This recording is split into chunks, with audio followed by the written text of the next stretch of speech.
লিখেছেন মোহাম্মদ মহিবুল্লাহ।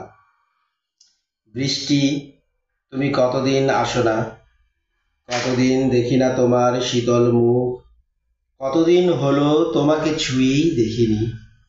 তোমার শীতল পরশের অভাবে বেসামাল ভাবে বেড়ে গেছে আমার হাতের তালুর ক্যালোরি। অনামিকা তব নাম ভুলে যেতে বসেছে, প্রতীক্ষার প্রহর যে কত কঠিন তা কি আসলে তুমি বোঝো?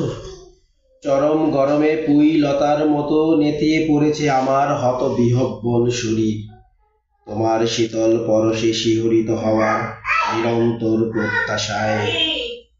চাতকার আমি অবচেতনে চব চাইতে চাইতে স্পষ্টত অচেতন হওয়ার সমূহ উপক্রম।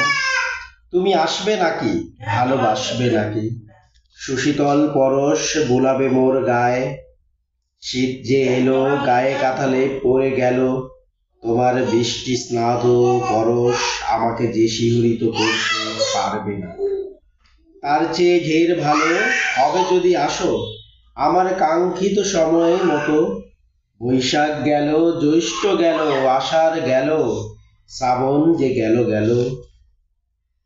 তাহলে তুমি কবে আসবে, কবে ভালোবাসবে? বৃষ্টি, তুমি আসো কচুর পাতায়, বৃষ্টি তুমি আসো টিনের চালে, বৃষ্টি তুমি আসো সুউচ্চ ভবনের জানালার রঙিন গ্লাস বেয়ে, বৃষ্টি তুমি আসো বিস্তীর্ণ সবুজ মাঠের প্রান্ত ছুঁয়ে, বৃষ্টি তুমি আসো পুকুর ডোবা নদী নালা আর খাল বিলে। বৃষ্টি তুমি আসো, আসো বৃষ্টি তুমি আসো।